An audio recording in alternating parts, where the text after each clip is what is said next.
Last time we discussed the statistics that show the church is plateaued and declining in America, and there's a genuine need for revitalization, for replanting, and for planting new churches. Now we're going to dig into the foundations of what it means to begin in our own lives to live in ways that would posture us toward being ready to live for God's purposes and engage in the work to make disciples and multiply churches. And at the foundation of everything we discuss is the glory of God. For a few minutes here, I want to discuss how the glory of God connects to the mission of God.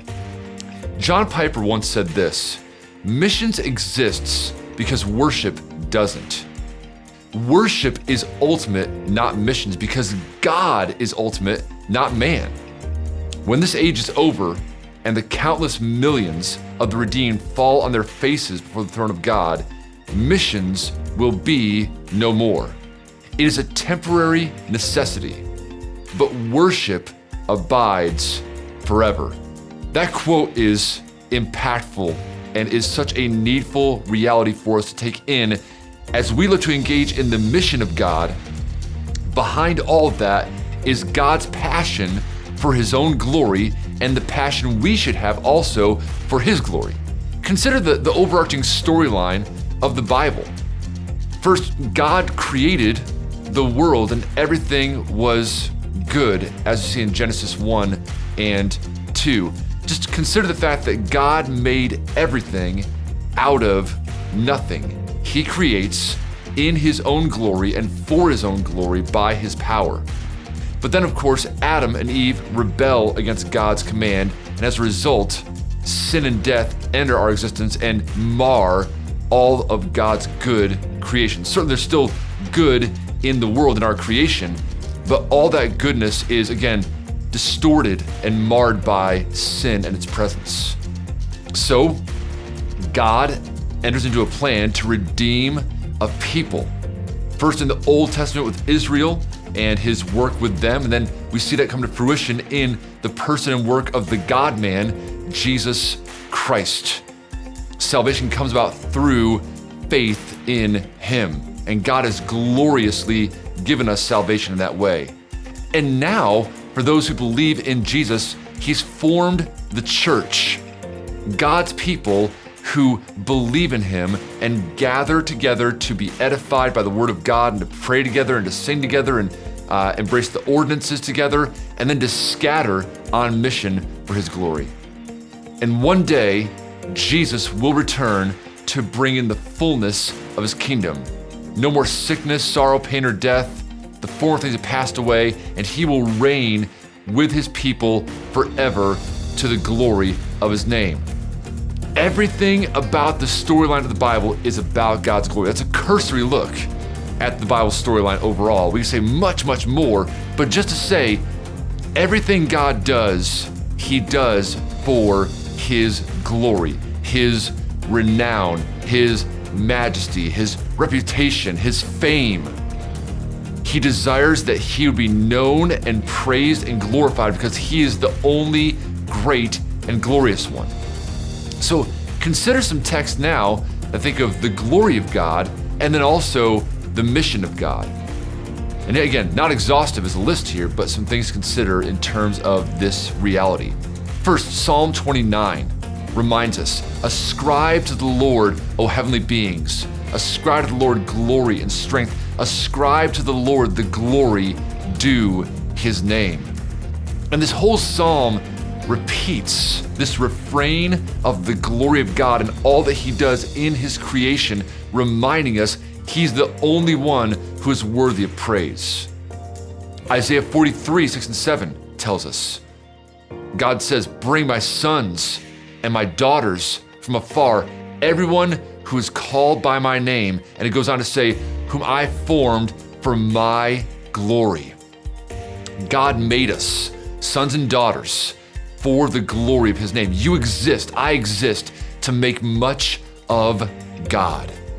Isaiah 48, 9 through 11 tells us as well, for my name's sake, this is God speaking here, for my name's sake, He says, I defer my anger. And for the sake of my praise, I restrain it for you, that I may not cut you off. Behold, I have refined you. I have tried you in the furnace of affliction. And it goes on again to say, for my own sake do I act. For my glory I will not give to another. Just consider that last line, that verse. God says, my glory I will not give to another. He's not sharing glory with other gods or humans. He's saying glory belongs to me alone. And the problem many times as sinful human beings is we can operate as glory thieves and seek to steal glory from God himself. And he's saying, I share my glory with no other. I will receive all glory and honor and praise. That's why we're told in 1 Corinthians 10:31, whether you eat or drink, whatever you do it all to the glory of God. All things that we do should be done to the honor and praise of God, even down to our eating and our drinking. The most mundane aspects of our lives should be done with God in mind to glorify his name. Colossians 3:17 tells us, whatever you do, whether in word or deed, do everything in the name of, or for the glory of, the Lord Jesus Christ, giving thanks to God the Father through him. So we want to do all things in the name of, for the glory of King Jesus. His renown, his reputation being shown forth for what it is through our actions, our words, all that displaying he is great. And then two places in Revelation 4 verse 11 says this, worthy are you, our Lord and God, to receive glory and honor and power, for you created all things, and by your will they existed and were created. Going back to Genesis 1 and 2, if God is the creator and sustains all things, then he deserves all glory. Revelation 5 verse 11 also tells us, worthy is the Lamb who was slain to receive power and wealth and wisdom and might and honor and glory and blessing. And just, again, note these words. See these words in what they're saying and reminding us that to the Lamb, to the triune God as Father and Son and Holy Spirit belong all of these things, honor, glory, fame, power, majesty. He is worthy of all worship because he is the great and glorious one. He is the self-existent one. He is all-powerful, all-knowing, everywhere present, all-wise, good, merciful, gracious, just. All these things are true of our great God. So that's the glory of God, that all things exist to make much of him, to shine the spotlight on him and say, there he is. So just to say, in closing this section here, consider this analogy. Imagine you're at a play and you see someone on the stage step forward about to give an important speech in the play. But suddenly, the light on that person on stage goes dark and the light turns somewhere else. And everyone in the audience turns around and sees the spotlight operator turning the spotlight on himself. And he's saying, hey, look at me. And if he did that, we'd all say, man, do your job. Put your spotlight back on the person on stage, because the point is to listen to him and his speech. And so often, I think in the Christian life, we can turn our gaze away from God to self and say, look here, look at me. And the constant call of the Bible is to turn our gaze and the spotlight back to where it belongs, on God himself. And that connects to the mission of God.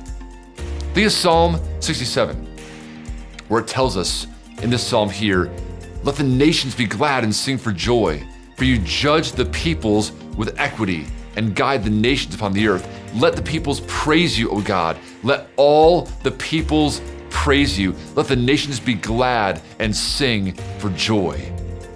So we're seeing now this glory of God is embraced by people, and they're saying, would it be that all nations, all peoples would embrace this? This would be for their everlasting good, that they would praise you and be glad in you.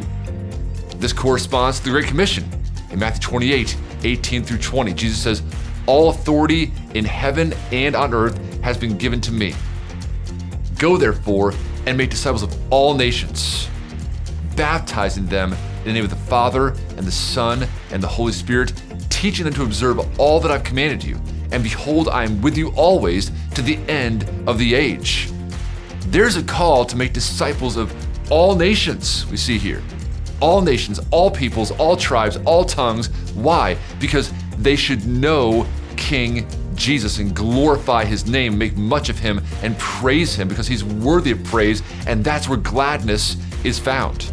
Colossians 1:28 and 29 also declares this: him, or Jesus, we proclaim, warning everyone and teaching everyone with all wisdom, that we may present everyone mature in Christ.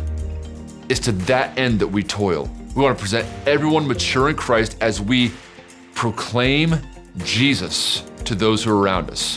Whether it's a sermon in a pulpit, whether it's at work, recreation, at home, in the neighborhood, wherever we are, we want to make Christ known so that people embrace him as their own.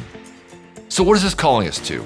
Well, here are a few action steps to consider in terms of our own life with the glory of God and the mission of God.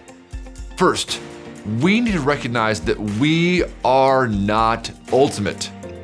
Say it a lot to my kids, life is not about you, ultimately. It's not about me or any human on this planet. God is ultimate. God exists, he is real, he is glorious, and that reality is for our everlasting good. Second, we need to recognize God is glorified in us as we find our satisfaction in him. God is glorious, friends, and he aims to be glorified in our lives through our words and our deeds. And as we live for God's glory, the amazing thing is, that's not a boring life or a terrible life. It's a satisfying, amazing life to live. The greatest life you can possibly live, the most satisfied life you can possibly live, is living for God's glory in all facets of life. And if you do that, God is glorified in your life. It's a great combination there to recognize God being glorified and our being satisfied. Third, our passion for the glory of God fuels our passion for mission, because God's passion for his glory fuels his passion to redeem people. So notice this, our passion for the glory of God fuels our passion for mission, because God's own passion for his glory fuels his passion for his mission to redeem a people.